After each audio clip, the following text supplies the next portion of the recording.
All right, so we're going to do a review of basic lines, slope, graphing lines, line formats. So the first form of a line that you usually learn in Algebra 1 is called slope-intercept form. This is the one that you use like 90% of the time because slope-intercept form, unlike the other forms, only has one unique form for the line. It can't look different. So it's a good way to see if your line is correct. Does it actually look like your line? So slope-intercept form is y equals mx plus b. And in this formula, your m is your slope.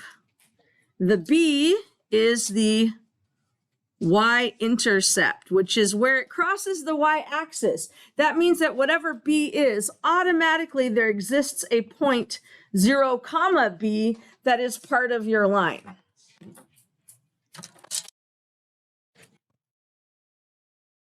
Okay, so let's say, for example, we're going to write the equation of the line passing through the points -2, -2, and 1, 4. All right, so the first thing you're going to need to do is find the slope. So you need to remember your slope formula. Slope equals y sub 2 minus y sub 1 over x sub 2 minus x sub 1. The subscripts just designate which point you're talking about, point 1 or point 2. When you pick which one's point 1 or point 2, it doesn't matter which way you go, just be consistent. I just usually go in the order it's written, just to keep it simple. So I'm going to make this one x1, y1, and this one x sub 2, y sub 2. So point 1 and point 2.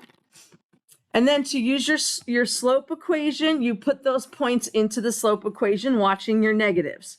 So 4 minus, and then my y sub 1 is a -2. So there's two negatives, one for the formula and one for the -2. Over, now the x's, 1 minus a -2. Again, you've got a double negative because there's one on the -2 and one from the formula. All right, well, a negative times a negative is a positive. So this is 4 plus 2 over 1 plus 2, which is 6/3. And that reduces to 2. So the slope of my line is going to be 2. Now, it would be really nice if we had a formula to get the b value, but we actually don't. We don't have a formula. So instead of a formula, we just solve for it. So to find b, you pick a temporary point for xy. So I'll just pick -2, -2. And that's going to be my temporary x and my temporary y. And then what you do is you substitute it in and solve for b. So I'm going to substitute in my point and my slope, and the only variable left will be b, and I can solve for it. So here we go. -2 for the y equals my slope, which is 2, times my temporary x, which is -2, plus b. So you just pick a point to be a temporary x and y. All right, let's simplify. So we get -2 equals -4 plus b. We add 4 over to the left, and we get 2 equals b. So now that you've got your slope and your y-intercept, you can write your equation, which is going to be y equals 2x plus 2.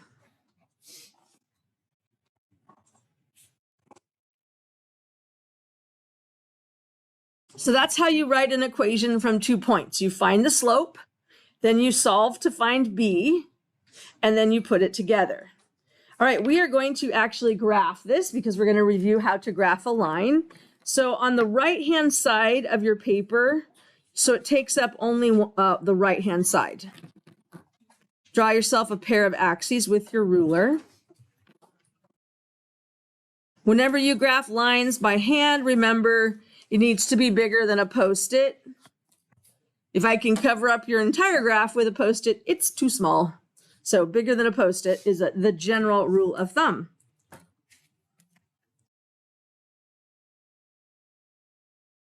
Okay, so graphing conventions, like I said, a minimum of 3 inches by 3 inches is an acceptable size. When you do a line, you need a minimum of 3 points. Other shapes will require more than that, but lines just 3. You want your points to be whole numbers because you can't possibly graph a 1/4 or a 1/3 accurately by hand. It's just not possible. So you want whole numbers, and you want them far enough apart that you can get a decent line. A nice default set of X values, because you can pick any X values you want. My default is always 2, -2, and 0 because they're low numbers, but they tend to be far enough apart to get the job done. You could pick 3, -3, 5, -5, anything you want, just as long as they're far enough apart. You need to use a ruler when you graph your lines, and then you need to label the scale, but you only have to label the scale if you're going by 2s, 3s, or 5s. If you're just going by by ones, you just label the 3 points. So if it's by ones, you just label your 3 points. You don't have to do everything. And then, of course, you draw your line to the edges of the graphing space. These conventions are pretty much accepted by any math teacher. If you follow them, you will never be disappointed. Those are the conventions for graphing. A lot of them you probably did before in Algebra 1 without thinking about the fact that you were doing graphing conventions. Okay, so we're going to make a extended H chart. And I actually didn't invent this. I had a student that showed me instead of a T-chart, because they said, look, the hardest thing is organizing your work. So when you do a T-chart, there's no place to put your work. So you end up scribbling it all over the place and making goofy mistakes. And this way, it's not all over the place. So when you make an extended H chart, you put your X's down the left. We're going to do 0, 2, and -2. The math actually goes in the middle. I'm going to write the equation again here. Y equals 2x plus 2. And then, of course, your answer goes in the Y column. So starting with 0, I'm going to go 2 times 0 plus 2. Just substitute in the 0. And then using order of operations, multiply before you add. 2 times 0 is 0. And 0 plus 2 is 2. And look how neat and tidy that is. It's all together. You're not scribbling stuff and dropping negatives. It just works really slick. Okay, let's do the same for the 2. Substitute it in. 2 times 2 plus 2. Multiply before you add. 2 times 2 is 4. Plus 2 is 6. Last one, substitute in a -2. 2 times -2 plus 2. Again, multiply before you add. 2 times -2 is -4. Plus 2 is a -2. All right, let's plot these on the graph. Your x-axis, you go left and right for the first one. Your y-axis is up, down. So left, right for the first coordinate, up, down for the second. So 0 in the left, right, up 2. I'm going to label it 0, 2. Okay, then 2 to the right, up 6. 1, 2, 3, 4, 5, 6. 2, 6. And then left 2, down 2. Left 2, down 2. That is our -2, -2. Notice labeling your 3 points takes like less than a second. It's just really easy to do.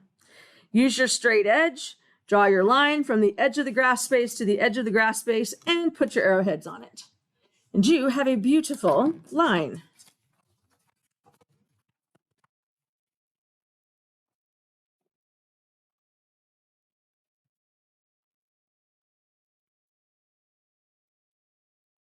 All right, so that is using slope intercept form to graph a line. So Roman numeral 2, we're going to review point slope form.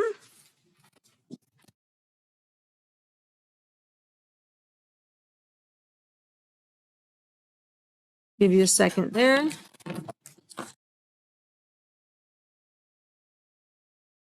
All right, point slope form is y minus y sub 1 equals m times the quantity x minus x sub 1. In this equation, the m is still the slope. lowercase m. And the x1, y1 is any one point off of the line. Now, because it can be any point off of the line, you have infinite choices because there's infinite points on a line. That's why point slope form is not unique. It will change the way it looks depending on which 2 points you choose. Or sorry, which 1 point that you choose. It's going to look different. So let's do one. Let's say that slope is 7 and the line passes through the point 1, -5. So we're going to use 1, -5 for x1, y1. So we're going to substitute those in to write the line. So I have y minus a -5 equals my slope, which is 7, times x minus 1. Naturally, you have to take care of the double signs. Negative times a negative is a positive. So y plus 5 equals 7 times x minus 1. On the upside, you don't have to solve for b. You just have to sub the point in and go. So that's kind of nice as far as a speed factor. Now, if you want to change this to slope-intercept form, so change to slope-intercept form, just solve for y. So if I wanted to change it from point slope form to slope intercept form, let me rewrite it. Y plus 5 equals 7 times x minus 1. All I'm going to do is solve for y. So I'm going to distribute the 7. So y plus 5 equals 7x minus 7. And then I'm going to move the 5. So subtract 5. Y equals 7x minus 12. And there we have it. That is slope-intercept form. Any of your line forms, if you want to put it in slope-intercept form, just solve for y. All right, Roman numeral 3, standard form. I call this one useless form because the equation doesn't tell you anything. So capital AX plus capital BY equals capital C. Rules to this form: A, B, and C have to be whole numbers. You cannot have fractions or decimals.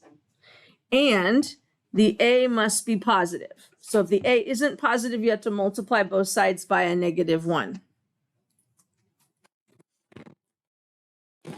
A, B, and C don't mean anything. They are not the slope. They are not points. They are not the y-intercept. They mean nothing.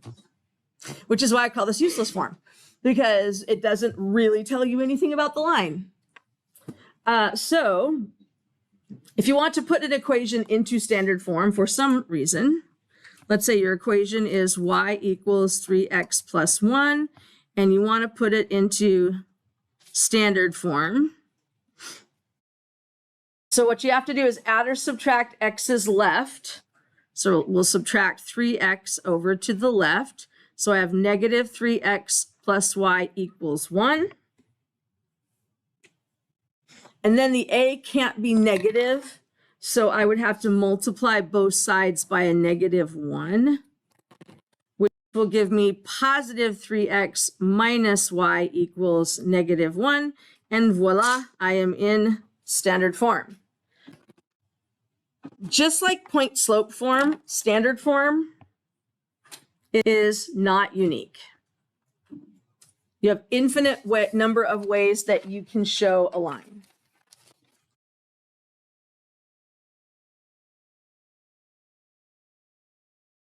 Okay, Roman numeral 4. Parallel lines.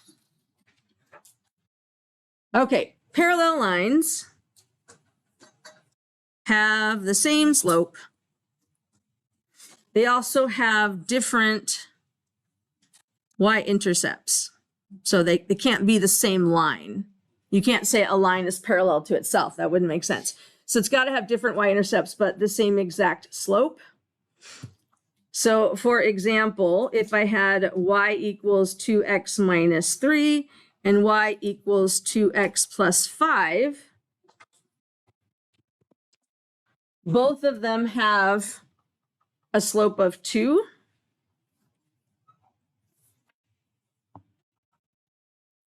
So therefore, they are parallel to each other because they have the same slope.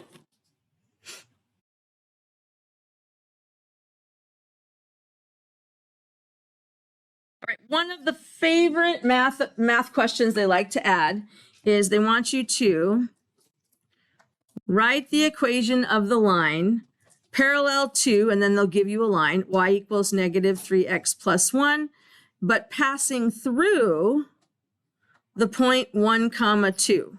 So they'll give you a line that they want it parallel to, but then they want it passing through a specific point. So basically, you have to remember parallel means the same slope. So for your line, you just pull the slope right off of the parallel line, which in this case is a negative 3. So my slope is negative 3, and it needs to pass through 1 comma 2. Easiest form, your default form is always y equals mx plus b. So I'm going to use 1 and 2 for my temporary x and y, and I'm going to sub that in with the slope and find the b value, the y-intercept. So here we go. 2 equals negative 3 times 1 plus b. I subbed it in. Now solve for b. 2 equals negative 3 plus b. I'm going to add 3 over to the left. 5 equals b. That would be my y-intercept. I already have my slope. Time to build my equation. Y equals negative 3x plus 5. So that's how you write an equation of a line parallel to a given line.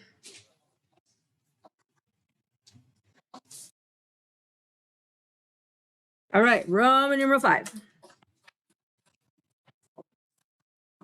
Perpendicular lines.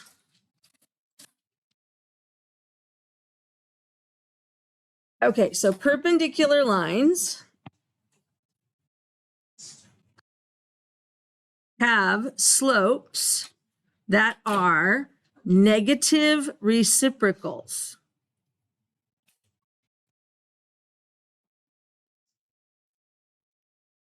Slopes are negative reciprocals.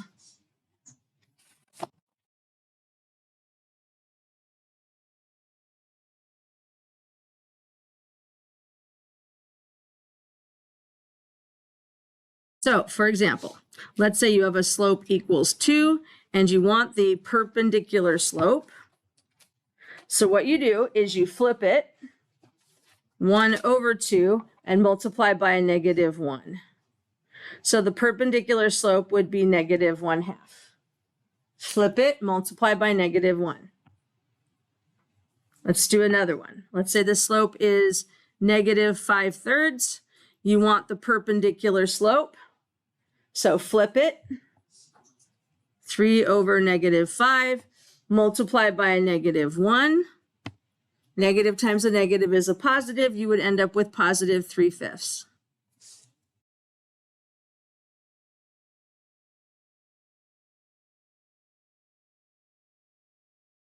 Okay, so last one of these. Write the equation of the line perpendicular to y equals 2/3 x plus 1, but passing through the point 3, 3.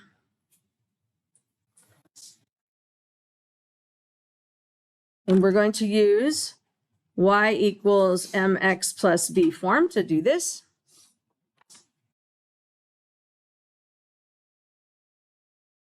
Okay, so unlike parallel lines where you can just pull the slope right off, this one you're going to have to find the slope.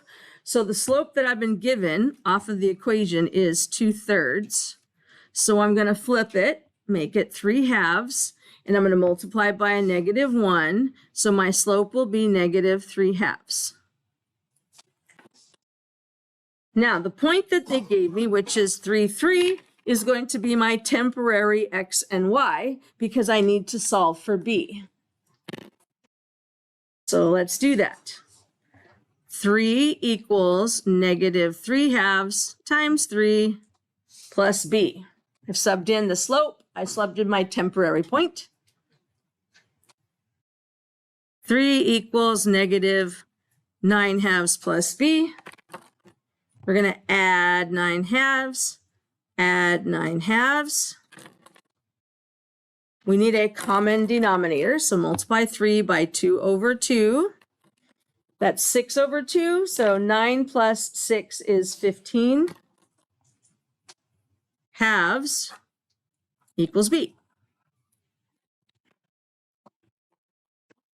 So I have my slope, I have my y-intercept. I write the line. Y equals -3/2 x plus 15/2. That is the equation of the line perpendicular to the given line, but passing through a specific point. Okay, so I have one more topic. I'm going to ask you, do you want me to go over how to find intercepts? Or do you remember how to do that? Do you want me to go over it? I have one yes and one no. All right, I'll do it just briefly then.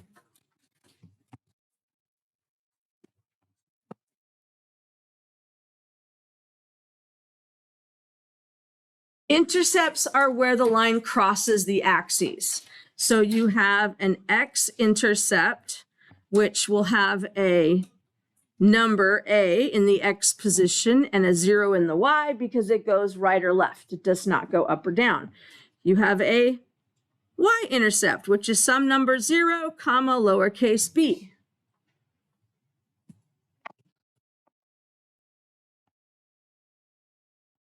So for example, if I want to find the intercepts of the line y equals 2x minus 1, to find the x-intercept, basically you're going to substitute in y equals 0 and solve for x. That's your process. So we put in a 0 equals 2x minus 1, and I'm not going to go through all the steps to this. You end up with x equals 1/2. So your intercept is 1/2 comma 0. Now, to find the y-intercept, you substitute in x equals 0 and solve for y. So in both cases, you sub in the 0. This one's a little easier. Y equals 2 times 0 minus 1. So y equals -1, which means your y-intercept is 0, comma, -1. So if you have to graph with intercepts or do anything with intercepts, that's how you find them. All right, any questions?